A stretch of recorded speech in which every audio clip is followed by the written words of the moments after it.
Habang nagduduyan nga pala dito si Miscommunication, everyone, ay naalala niya nga pala na may practice pa daw pala siya ng sabayang pagbigkas. Ba't naman ganun, pre? Parang nagiging bakla naman lagi ang boses mo. At pagtayo nga pala dyan ng Miscommunication, nagpunta kagad sa may CR at nakita nga pala siya ng kapatid niya. Nagbablog daw siya, tinuturo-turo talaga. Napakalapad naman ng likod ni Miscommunication. Kumuha nga pala sa CR ng timba ang aking kamay. What?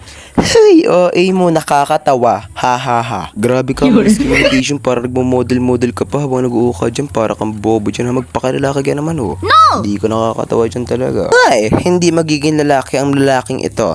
Magiging bakla tayo habang buhay.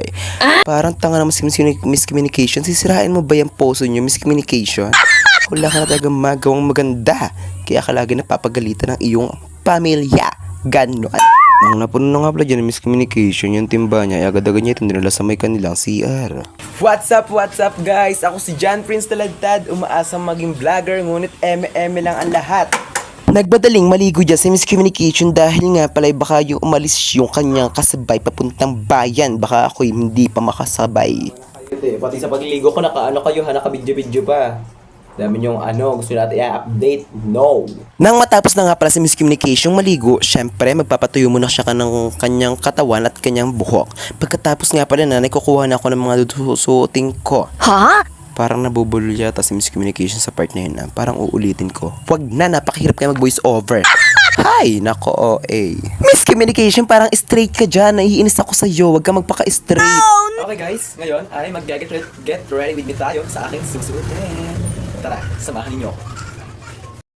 Bago pala tayo magdamit, magtawas muna. At baka mga amoy, ang may mga amoy. Charis. Oh no!